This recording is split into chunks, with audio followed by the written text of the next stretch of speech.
নমস্কার সবাইকে, অনেক অনেক ওয়েলকাম আমার চ্যানেলে। সবার প্রথমে আজকে রিডিংয়ের শুরুতে আপনারা যারা যারা আমার ভিউয়ার্স আছে, যারা যারা দেখছেন, তার নেগেটিভিটিসকে আমরা ক্লিন করলাম।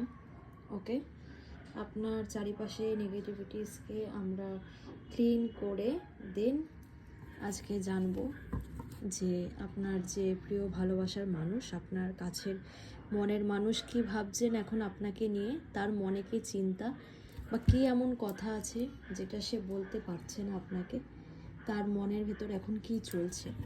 ওকে, এটি একটি জেনারেল কালেকটিভ রিডিং।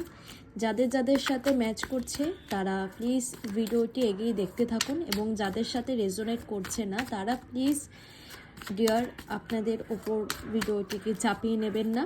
ওকে, চলুন দেখা যাক যে আপনার প্রিয় ভালোবাসার মানুষ কি বলতে চাইছে আপনাকে এখন, এবং কি ভাবছে সে এখন, কি চলছে তার মনে। ওকে, আচ্ছা, আমার মনে হচ্ছে যে আপনার যে মানুষটি আছে সেই মানুষটি না কারোর দ্বারা খুব ডমিনেট হচ্ছে। ওকে, মানে আপনার সেই মানুষটিকে খুব পরিমাণে ডমিনেট করা হচ্ছে। ওকে, চলুন দেখা যাক। অনেক অনেক পজিটিভিটিসের সাথে আমরা আজকে দেখব ইউনিভার্স, ডিভাইন, অ্যাঞ্জেলসের তরফ থেকে, এবং আপনাদের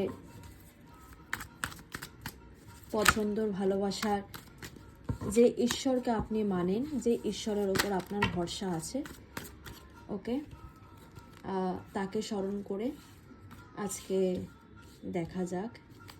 ওকে, তো দেখুন, দ্য লাভার্স। অনেকে কিন্তু সোলমেট রিলেশনশিপে আছেন, অনেকের ক্ষেত্রে কার্মিক রিলেশনশিপ এন্ড হয়েছে, এই জন্য এই টাইম পিরিয়ডটা একটু ইনকমফোর্টেবল মনে হতে পারে, আনকমফোর্টেবল যেতে পারে। এবং তার সাথে সাথে হচ্ছে আপনাদের রিলেশনশিপের মধ্যে সেই মানুষটি কিন্তু আপনাকে তার সোলমেট, তার কুইন বা কিং একটা, সে মনে করে যে আপনার সাথে একসাথে থাকা বা আপনার সাথে চলাটা হচ্ছে তার জীবন একটা নিউ বিগিনিং বা নতুন করে স্টার্ট করা।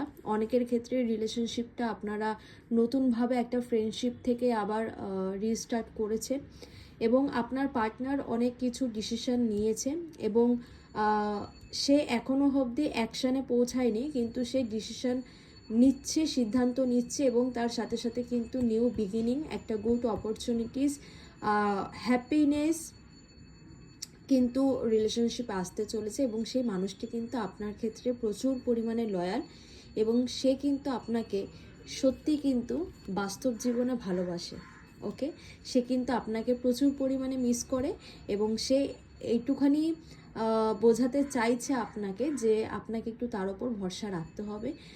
কিছু কিছু ব্যাপারে আপনি খুব তারকে নিয়ে খুব ডিমোটিভেট হয়ে পড়েন বা খুব চিন্তায় পড়ে যান, কিন্তু সে বলতে চাইছে যে আপনাকে একটু তার ওপর ভরসা রাখতে হবে। ওকে, থ্যাংক ইউ।